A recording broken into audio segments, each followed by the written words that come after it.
नमस्कार, नेशन 24 में आपका स्वागत है। आइए आपको लेकर चलते हैं गया के अतरी विधानसभा के नैली गांव में, जहां की नेशन 24 की टीम पहुंची हुई है। आइए हम अभी अतरी विधानसभा के राजपा के भावी प्रत्याशी शैलेंद्र जी से बात करते हैं। Nation 24, Shailendra ji, nation 24 team आपका स्वागत करती है। नमस्कार, प्रणाम। सर, हम आपसे ये जानना चाहते हैं कि यहाँ की जो जनता है, यहाँ के बारे में आप जो ये मुद्दा उठाए हैं, क्या कहना चाहेंगे? यहाँ किसानों के लिए किस तरह से आप भलाई करना चाहते हैं? मैडम, सबसे पहले मैं बता दूं कि हमारा राष्ट्रीय जनजन पार्टी यहाँ के तमाम गरीब, किसान, बेरोजगार और जातिवाद से उठकर विकासवाद पे हमारी पार्टी काम कर रही है और काम आगे करेगी। अभी आपने जो ये नैली डैम का बीड़ा उठाया है, इसके बारे में आप क्या कहना चाहेंगे? इसके बारे में मुझे विगत एक सप्ताह 15 दिन पहले हमारे गांव में करीबन 2200 बीघा का एक डैम है, स्टॉक पॉइंट है। इस डैम से रिलेटेड यहाँ 40 से 45 गांव जो है, यहाँ से सिंचाई का साधन इसी डैम से होता है। तो कुछ किसान भाई हैं जिनसे मैंने बात किया, वो लोग मेरे पास आए। उन्होंने बताया कि शैलेंद्र जी, यहाँ डैम का तो निर्माण आज से 7 साल, 8 साल, 10 साल, 8 साल, 9 साल पहले हुआ है, लेकिन फल्गु में जहाँ पे हम लोग का उसको छिलका बोलते हैं, जो छिलका जहाँ पे बांध है, वहाँ से जो इस डैम में पानी आता है, उसके मुहाने पे भारी मात्रा में गाद जमा हुआ है। जी, मतलब फल्गु नदी से ही पानी डैम में आता है? जी हाँ, और जो फल्गु नदी से हमारे डैम की तरफ जो पानी आता है, वहाँ पे गाद जम गया है, जिसके कारण डैम में पानी आने में असुविधा होती है। यहाँ पानी सही ढंग से नहीं आ पाता है। इसकी वजह से किसानों को सुविधा होती है, मतलब पानी नहीं मिल पाता है। हाँ, पानी नहीं मिल पाता है। अगर वो डैम का अगर सरकार के तरफ से वो अगर 2 साल 3 साल पे अगर उड़ाही हो, तो यहाँ डैम में पानी पहुँच सकता है, सही समय पर आ सकता है। और नदी आ जाने के बाद भी है कि आपको क्या बोलते हैं, वो जो गाद जो जमा हो जाता है, उसके कारण पानी इधर नहीं आता है। तो मैंने उसको साफ़ करवाने के लिए बात किया, और वहाँ पे पॉपलिन वगैरह वहाँ पे हम लोग लगवा दिए हैं, और साफ वहाँ गाद हो रहा है। सर, आप यहाँ के किसानों के समस्या का निवारण कैसे करेंगे? हम लोग किसान का निवारण के लिए हम लोग के पास प्लान है। जैसे किसान का जो पटवन है, सिंचाई से रिलेटेड, सिंचाई जितने भी पैन पोखर हैं, अंग्रेज के ज़माने से जब से देश आज़ाद हुआ, तो एक प्रोटोकॉल में पेपर पे सब सारा पैन है, लेकिन उसका उड़ाही नहीं हुआ है, साफ़ सफाई नहीं हुआ है। उस पर काफ़ी लोग जो हमारे दलित भाई हैं, ओबीसी भाई हैं, सारे लोग उन लोग का कब्जा है।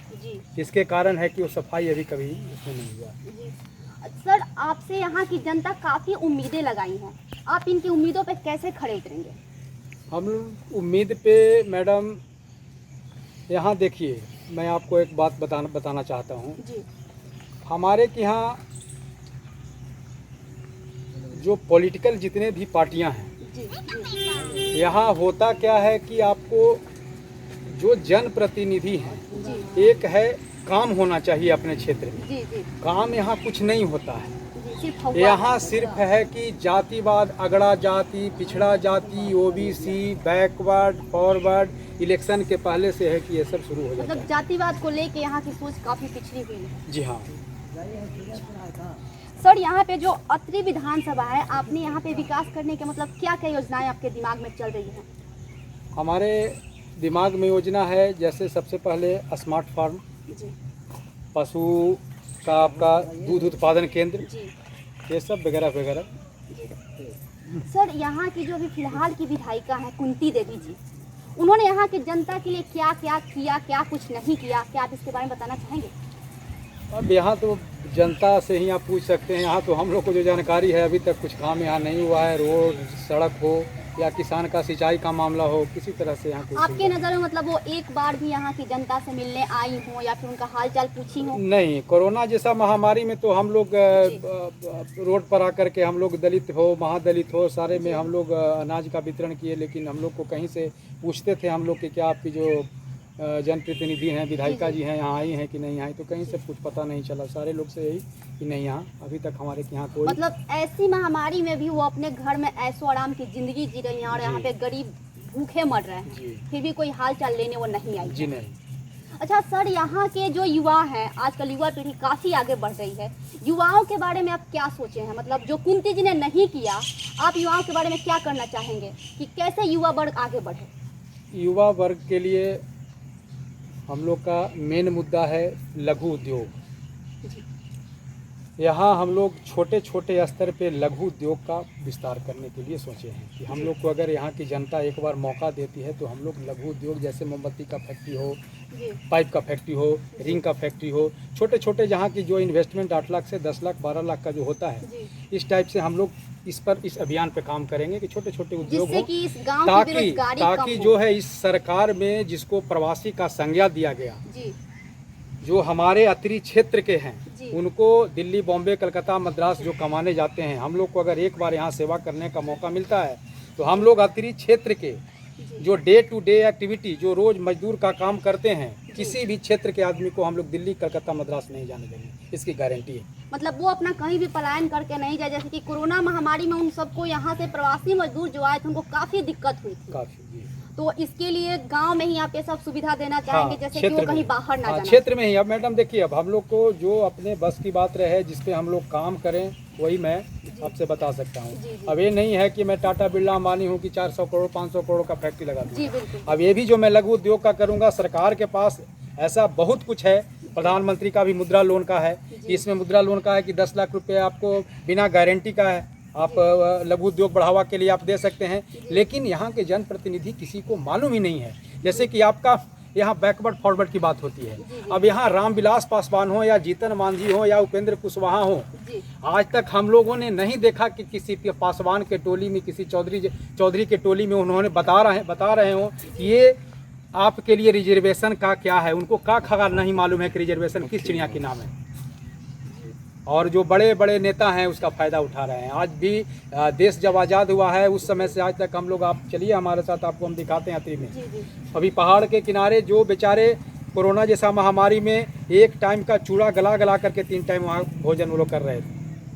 काफ़ी दुख भरी, मतलब जिल्लत भरी जिंदगी उन्होंने कोरोना महामारी में काफ़ी है। और इसके साथ भी हम मैडम ये बोलना चाहेंगे कि जैसे कि हमारा, जैसे देखिए यहाँ क्या है कि यहाँ की जो जनता है समझती है लेकिन देर से समझती है। जैसे कि आप भारत में ही देख लीजिए, गूंगा बहरा सरकार चल रहा था, सोनिया गांधी थी और मनमोहन सिंह का सरकार चल रहा था, तो एक टाइमिंग होता है, 10 साल 5 साल के बाद है कि जनता उनसे त्रस्त हो गई थी।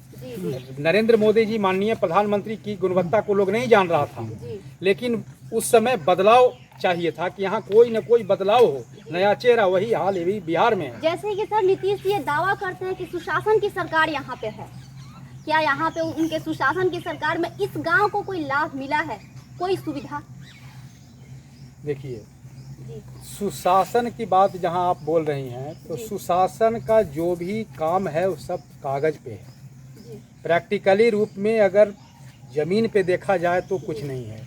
हम ये बोलना चाहते हैं आपके चैनल के माध्यम से कि आप बताइए कि यहाँ हमारा देश, हमें जो जानकारी है 60 या 63% यहाँ भारत का नागरिक जो है, भारत की जनता है, कृषि पे निर्भर है।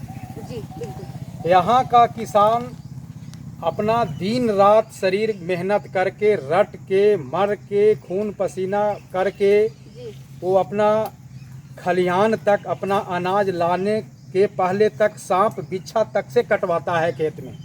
लेकिन यहाँ किसान को अपने अनाज का भी रेट नहीं खोल सकता है कि हम गेहूं ऐसे बेचेंगे, हम चावल ऐसे बेचेंगे। अपना उचित दाम भी नहीं बता सकता है। इसका कीमत भी बताता है कौन? इतना मोटा मोटा चैन पहन के सेठ साहूकार आते हैं और वो रेट खोलता है कि आपका धान 2000 रुपये क्विंटल लेंगे। फिर तो ये किसानों के साथ जाती हुई जाती है ना, तो और क्या है? क्या है, प्रधानमंत्री ही यहाँ ठीक है, लल्लीपॉप दिखा देते हैं। 500 डीजल अनुदान है, 1000 डीजल अनुदान है। किसान के लिए आप क्या किए हैं? ये तो बिचौलिए खा जाते हैं। बिचौलिए खाते हैं कहीं से। कोई देखिए, यहाँ एक पारदर्शिता होना चाहिए। जी। आप सरकार के पास से अगर यहाँ कोई अगर किसान के लिए स्कीम आता हो या सरकार के पास से कुछ भी अगर जनता के लिए आता हो तो उसमें पारदर्शिता होना चाहिए कि वहाँ से लेकर यहाँ तक का क्या पारदर्शिता है कि कितना पैसा आ रहा है, कितना देना है। मालूम ही नहीं है जनता को कि कितना पैसा अलॉट होता है, कितना किस फंड के लिए होता है, कितना किस विभाग के लिए होता है। ये सब जो है ना, एक बायलॉज होना चाहिए। ये सब पर गवर्नमेंट का, नीतीश सरकार हो या बिहार में, ये सब विषय पर उन लोग का सोच ही नहीं है। कहीं से दिमाग में कोई बायलॉज ही नहीं है कि ऐसे ऐसे हम लोग को काम करना है। हम लोग जो समझते हैं, नहीं तो हम लोग का बिहार में सब कुछ होते हुए भी आज के डेट में ठीक है। नीतीश जी यहाँ बोलते हैं कि हम 15 साल से विकास विकास विकास विकास विकास विकास। उन्होंने देखिए, आज के 15 साल के पहले जब लालू यादव का यहाँ रीजन था, तो लालू यादव के रीजन में यहाँ के जितने भी डिपार्टमेंट हैं, विभाग हैं, वो सब -0 पर चला गया, आ गया था। नीतीश कुमार जो है, लालू यादव के बाद जब मुख्यमंत्री बने तो बिल्कुल जो ना काम हुआ था उसको थोड़ा सा यहाँ काम किए हैं। वो कम्युनिकेशन, रोड, सड़क जो फर्स्ट टाइम 5 साल जो रहे, इसमें कनेक्टिविटी जो है बिहार में हर जगह रोड सड़क काम किए। उसके बाद है कि अपराध मुक्त किए। उसके बाद से है जो वो सो गए हैं, बिल्कुल जनता के प्रति उनका कोई सोच नहीं है, कोई विकास नहीं है। अभी देख लीजिए, 10 दिन पहले आराम से वो, अब उनका सेटिंग चल रहा है, राजद फोड़ो जदयू में लाओ, कांग्रेस फोड़ो जदयू में लाओ, MLC भूमियार को बनाओ ताकि भूमियार एक खुश हो जाए, राज्यसभा में दलित से भेजो कि दलित खुश हो जाए। ये सब उनका समीकरण चल रहा है। खेल रहे हैं, जात पे खेल रहे हैं। लेकिन इस बार उनको पब्लिक बता देगी। उनको पब्लिक इस समय इंतजार कर रही है। अक्टूबर का जो चुनाव होगा, उनको खुद ब खुद पता चल जाएगा। बहुत बहुत धन्यवाद सर। अभी हमारी नेशन 24 की टीम पहुंची थी अतरी विधानसभा के नैली गांव में, जहां के भावी प्रत्याशी शैलेंद्र कुमार जी से इंटरव्यू में उनकी खास बातचीत की। उन्होंने उनके बारे में जाना कि उन्होंने जनता के बारे में क्या कुछ सोचा है, क्या कुछ करने वाले हैं। देखते हैं।